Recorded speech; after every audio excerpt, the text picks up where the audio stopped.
ওয়ালাইকুম। প্রিয় দর্শক, অন্য মঞ্চের আলাপচারিতায় আপনাদের সকলকে আমন্ত্রণ জানাচ্ছি। এই আলোচনায় আমাদের সঙ্গে অতিথি হিসেবে আছেন ঢাকা বিশ্ববিদ্যালয়ে ছাত্র শিবির ভূমি 10 বিজয় লাভ করেছে। ছাত্র শিবির যেখানে 14,000-এর উপরে ভোট পেয়েছে, সেখানে বিএনপি প্রার্থী 6,000-এরও নিচে ভোট পেয়েছে, 5,000-এর চেয়ে একটু বেশি। তাহলে আপনি যদি চিন্তা ভাবনা করে দেখেন যে একজন প্রার্থীর সাথে আরেকজন পরাজিত প্রার্থীর ভোটের ব্যবধান হচ্ছে 9,000, অর্থাৎ তিনি অর্ধেক ভোটও পাননি, 1/3 বা আড়াই গুণেরও বেশি ভোট পেয়েছেন বিজিত প্রার্থী, আর পরাজিত প্রার্থী পেয়েছেন 5,000 ভোট। এখানে সবচেয়ে বড় যে বিষয়টি, বাংলাদেশ আওয়ামী লীগের ছাত্র সংগঠন যে ছাত্রলীগ, সেই সংগঠনটি কিন্তু এবারে নির্বাচন করতে, এবং ট্রেডিশনালি সংখ্যালঘু সম্প্রদায়ের মানুষ আওয়ামী লীগকে ভোট দেয়। সেই আওয়ামী লীগকে যারা ভোট দেয় তারা বেশিরভাগ থাকে হলো সংখ্যালঘু সম্প্রদায়ের, বিশেষ করে হিন্দু, বৌদ্ধ, খ্রিস্টান যারা আছে, তাদের জন্য একটি বিশেষ হল আছে, সেটি হলো জগন্নাথ হল। সেই জগন্নাথ হলে শিবিরের প্রার্থী পেয়েছে মাত্র 8 ভোট, বিপি প্রার্থী, আর বিএনপির প্রার্থী পেয়েছে 1276 ভোট, উমামা ফাতেমা পেয়েছে 300-এর উপরে ভোট বা 500-এর মতো ভোট। এখন আপনারা একটা জিনিস হিসেব করে দেখেন, বিএনপি যেভাবে ঢালাওভাবে বলছে যে সব আওয়ামী লীগ শিবিরকে ভোট দিয়েছে, বিষয়টা হয়তো এরকম না।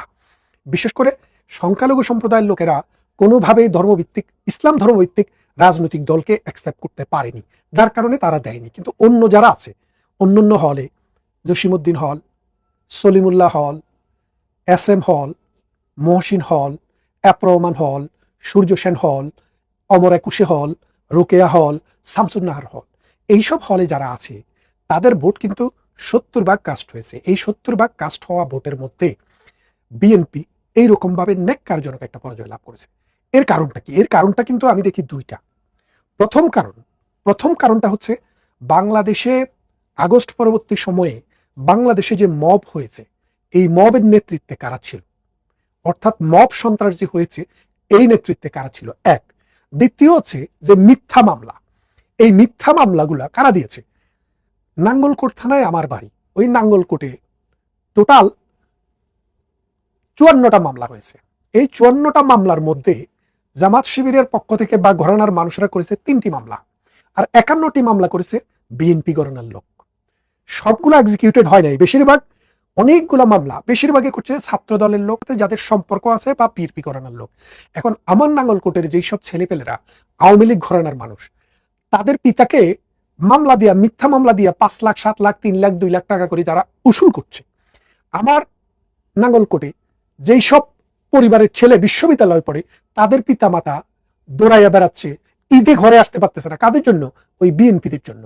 তাহলে তারা কি তাদের ছেলেকে ফোন দিয়া বলবে, মেয়েকে ফোন দিয়া বলবে, বাবারে বিএনপিকে একটা ভোট দেয় শিবিরকে ঠেকানোর জন্য? কেন বলবে? যে জায়গায় শিবির বা জামাত ইসলামী যে আপনাকে নির্যাতন করছে না। দেখেন, নুরুল হুদার গলায় কারা এই জুতার মালা পরিয়েছে? আপনারা জানেন নিশ্চয়ই, নুরুল হুদার গলায় বিএনপির লোকেরা জুতার মালা পরিয়েছে। এইভাবে আওয়ামী লীগের বড় বড় যেই সব নেতাকে হেনস্থা করা হয়েছে, তাদেরকে কে বা কারা ধরে নিয়েছে, আপনি ভিডিও ফুটেজগুলো কালেক্ট করেন, কালেক্ট করে আপনি দেখেন। আচ্ছা, যখন ধানমন্ডিতে যাইয়া যখন তারেক ভাইকে কথা দিলাম, ধানমন্ডির 32 নম্বরের দখল নিলাম, এই কথা যারা বলে, এই চিন্তা যারা করে, বলেন তো, যারা বঙ্গবন্ধুকে ভালোবাসে, আওয়ামী লীগকে ভালোবাসে, তারা কি করে বলে যে আমি দেখতেছি ধানমন্ডিতে ভাইয়ার নির্দেশে আগুন দেওয়া হচ্ছে? তারা বলছে, যেখানে সাদেক হোসেন খোকার ছেলে বুলডেজার সরবরাহ করে ধানমন্ডি 32 নম্বরকে ঘুরানোর জন্য, সেইখানে বঙ্গবন্ধুকে ভালোবাসা, আওয়ামী লীগকে ভালোবাসা একজন পিতা বা একজন মাতা কি করে নির্দেশ দেয় যে তুমি বিএনপিকে ভোট দাও? এই নির্দেশ দিতে পারে না, এটা দেওয়া সম্ভব না। তাই যা হওয়ার তাই হয়েছে। তার মানে বিএনপিকে ছাত্রলীগের একটা অংশ তার কোনোভাবে এফেক্টেড হয় নাই। বিশেষ করে আমি তো বলে দিলাম, সূর্য সেন হলের এই 1200 ভোট যদি ভোট না পাইতো, 1286 ভোট, 76 ভোট, তাহলে ছাত্র দলের যে বিপি প্রার্থী, তিনি কিন্তু তখন তার ভোট নেমে যায় 4,000, মানে তিনি 4,000 ভোটও তখন জোগাড় করতে কষ্ট হয়ে যায়। তার মানে এখানে অন্যান্য হলেও যেই সব ছাত্রলীগ পরিবারের সদস্যরা কোনোভাবে এফেক্টেড হয় নাই, তারা কিন্তু বিএনপিকে ভোট দিয়েছে। কিন্তু যারা এফেক্টেড হয়েছে, তারা হয় শিবিরকে ভোট দিয়েছে, না হয় ভোটদানে বিরত থেকেছে। এটা তাদের ক্ষোভ। এই ক্ষোভ যদি বিএনপি প্রশমন না করতে পারে, তাহলে আগামী যে সামনে নির্বাচন আসছে, বিএনপি জানে না যে বিএনপিকে ঘুমে রেখে বিক্রি করে দিবে জামাত শিবির, বাংলাদেশ জামাত ইসলামী। কারণ তাদের কাছে বুদ্ধিভিত্তিক একটা রাজনৈতিক অংশ আছে এবং তারা এখন রাজনীতি বুঝছে। আর বিএনপি গায়ের জোরে রাজনীতি করতে চাচ্ছে, এটা এই বাংলাদেশে এখন আর চলবে না। দ্বিতীয় আরেকটা জিনিস হচ্ছে, শিবিরও কিন্তু একটা বিশাল জনগোষ্ঠী ঢাকা বিশ্ববিদ্যালয় তৈরি করেছে।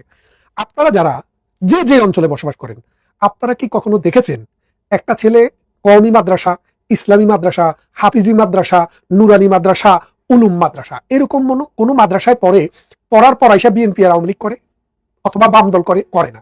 কারণ মাদ্রাসাগুলো হচ্ছে মগজ দোলাইয়ের একটা প্রতিষ্ঠান। মাদ্রাসাগুলো কিন্তু শিক্ষা প্রতিষ্ঠান না, আধুনিক শিক্ষায় শিক্ষিত করার কোনো প্রতিষ্ঠান না। ছেলেরা নিজের চেষ্টায় যা পারে সেটা দিয়ে অনেকে সাইন করে আর অনেকে আস্থা করে চলে যায়। কিন্তু এই মাদ্রাসাগুলো হচ্ছে মৌলবাদী চিন্তা চেতনার মানুষ তৈরি করার একটা কারিগর। এখন বাংলাদেশে আমার নাঙ্গলকোটে যদি দেখি, আমার গ্রামে সারিজানিয়া গ্রাম, লক্ষ্মীপদুয়া গ্রাম, মাহিনী গ্রাম, বাঙ্গরডা গ্রাম, এই 4টা গ্রাম পাশাপাশি। বাঙ্গরডা গ্রামে একটি হাই স্কুল আছে আর মাদ্রাসা 2টি, একটি মহিলা মাদ্রাসা, একটি ইসলামিয়া মাদ্রাসা। এই 2টা মাদ্রাসা, কামেল মাদ্রাসা 2টা, একটা মহিলা মাদ্রাসা আর একটি বাঙ্গরডা মাদ্রাসা। এই 2টি, তার মানে একটা স্কুল 2টা মাদ্রাসা।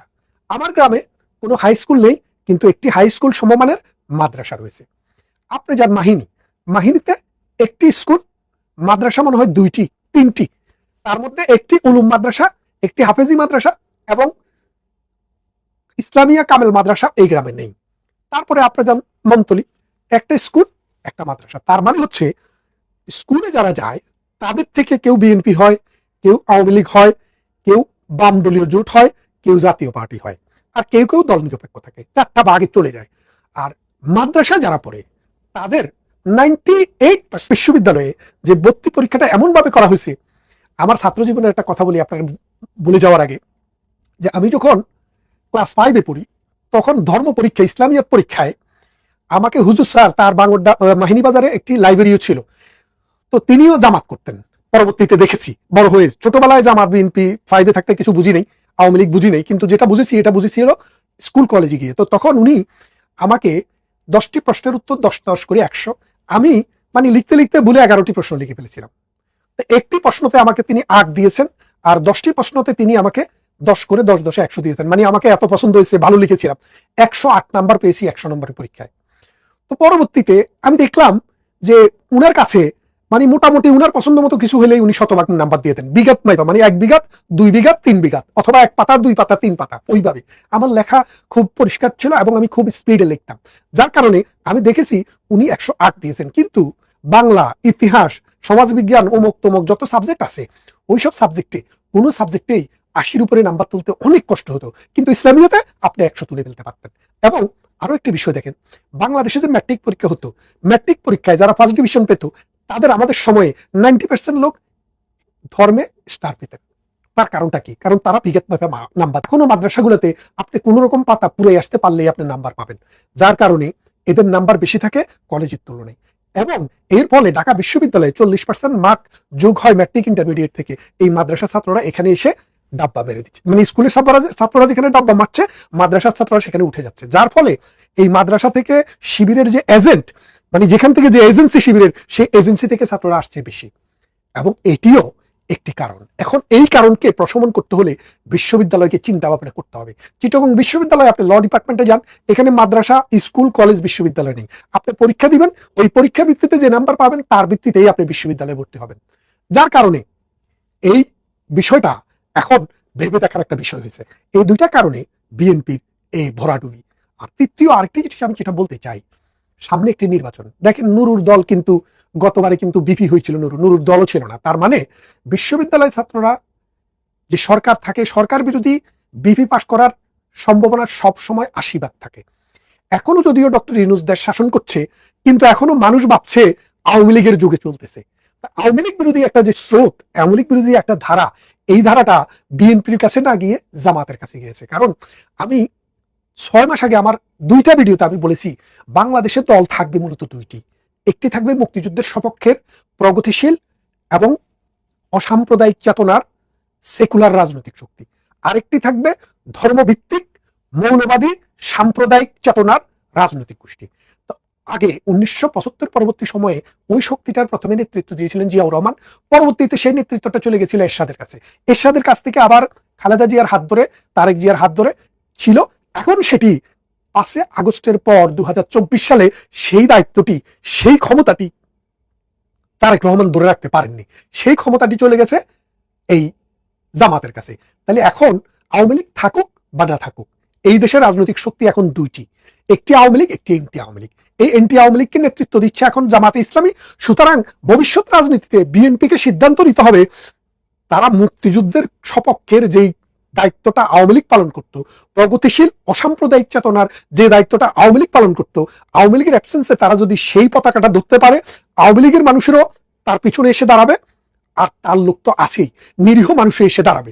আর যদি তা না করতে পারে, 1 চিমটি লবণ, 1 গ্লাস পানি, একটুকু চিনি দিয়ে আপনি যদি ওর অরাল স্যালাইন করতে চান, সেটা মাত্র পেটে অসুখ হইলে মানুষ খায়, নাইলে খায় না। তা আপনি এখন বাংলাদেশের ডায়রিয়া হয়ে গেছে এই কথা মনে করে বসে থাকলে হবে না। একদিক থেকে রাজাকার নিবেন, একদিক থেকে মুক্তিযোদ্ধা নিয়ে আসবেন, আরেক দিক থেকে মৌলবাদী চিন্তা চেতনার মানুষ নিয়ে আসবেন। এই করে বাংলাদেশে এখন রাজনীতি চলবে না। আপনাকে দাঁড়াতে হবে, হয় আমি মৌলবাদ 1971 বিরোধী, আর না হয় আমি অসাম্প্রদায়িক চেতনার, 1971 সালের অসাম্প্রদায়িক চেতনার। বাংলাদেশে আর কিছু থাকবে না এবং এটা থাকা সম্ভব না। আপনি যদি দেখেন পৃথিবীর উন্নত দেশগুলোতে, আমেরিকা যান, ব্রিটেনে যান, এরপরে শত শত বছর পরে এটার একটা পরিবর্তন আসে। সেই পরিবর্তন বাংলাদেশে আসার জন্য এখনো শুরুই হয়নি। সেই পরিবর্তন বাংলাদেশে হয়তো 2050 সাল 60 সালে আসবে। কিন্তু এখন যে পরিবর্তনটা দরকার সেটা হচ্ছে দুই ধারা রাজনীতি। এই দুই ধারায় বিএনপি কি জামাতের অংশ হবে, নাকি বিএনপি ইন্ডিপেন্ডেন্টলি মুক্তিযুদ্ধ, অসাম্প্রদায়িক চেতনা এবং প্রগতিশীল শিক্ষার বাহনকে ধারণ করবে? এই দুটার একটা জায়গায় যদি বিএনপি না যেতে পারে, তাহলে আগামী নির্বাচনে বিএনপির বরাডুবি কেউ থামাতে পারবে না। বিএনপিকে এখন বুঝতে হবে, এই বাংলাদেশে আপনি দেখেন, এই যে একটি হলের কথা বললাম, জগন্নাথ হল, সেখানে 1200 ভোট পেয়েছে বিএনপির প্রার্থী, 1276 ভোট। এই 1276 ভোট, 1276টা পরিবার, হিন্দু পরিবার বিএনপি করে না। এখানে আওয়ামী লীগ সংখ্যাগরিষ্ঠ, মানে 100টার মধ্যে 90টা ভোট আওয়ামী লীগ পায় সবসময়। কিন্তু এবারে কেন বিএনপি পেল না? কারণ বিএনপি এই সংখ্যালঘু সম্প্রদায়কে, এই আওয়ামী লীগের মানুষদেরকে, এই প্রগতিশীল মানুষদেরকে এই নিশ্চয়তা দিতে পারেনি যে আমরা যা করব আইনের ভিত্তিতে করব, আমরা মব করব না, আমরা 32 নম্বরে বুলডেজার চালাবো না, আমরা আওয়ামী লীগের মানুষদেরকে অবিচার নির্যাতন করে মিথ্যা মামলায় প্রতিহিংসা চরিতার্থ করবে না। এই কথাটা যদি বিএনপি এই নভেম্বর, ডিসেম্বর, জানুয়ারির মধ্যে মানুষকে দিতে না পারে, তাহলে আগামী নির্বাচনে বিএনপির পরাজয় ঠেকানোর এমন কোনো শক্তি বাংলাদেশে নাই। তাই আসুন, বিএনপিকে অনুরোধ করি, আপনারা এই কুল রাখি না শ্যাম রাখি এই জায়গায় না গিয়ে একটা কনফারেন্স করে আপনাদের অবস্থানটা ক্লিয়ার করেন। আপনার এই ঠেলা বাহিনী, আপনার এই গুন্ডা বাহিনী, যারা চাঁদাবাজি, সন্ত্রাসী, মব এগুলো তৈরি করছে, মামলা বাণিজ্য করছে, পুলিশ স্টেশন দখল করতেছে, তারপরে টিচারদেরকে পিটিয়ে মানে পোস্ট থেকে নামাচ্ছে, এগুলা বন্ধ করেন। এগুলা বন্ধ করে আসেন। আওয়ামী লীগ যেহেতু নেই, এই ঐতিহাসিক সুযোগটা আপনারা নেন। আওয়ামী লীগের অ্যাবসেন্সে এই সুযোগটা আপনারা নেন। আর আপনারা যদি নিতে না পারেন, অন্ধ হলে প্রলয় বন্ধ থাকে না। মনে রেখেন, এই প্রলয় আপনাদেরকে শেষ করে দিবে। আসুন, আমরা যার যার জায়গা থেকে প্রগতিশীল রাজনীতি, বুদ্ধির মুক্তি, চিন্তার স্বাধীনতা এবং বাংলাদেশের 71-এর মহান মুক্তিযুদ্ধের চেতনা নিয়ে বাংলাদেশটাকে সামনের দিকে আগিয়ে নিই। 54 বছরে আমরা যেখানে গিয়েছি সেটা দক্ষিণ পূর্ব এশিয়াতে অন্য যে কোনো দেশের চাইতে ভালো। আগামী 10, 20, 30 বছরে আমরা আকাশ ছুঁয়ে দেখব। ধন্যবাদ সবাইকে। কথা হবে অন্য কোনো ভিডিওতে।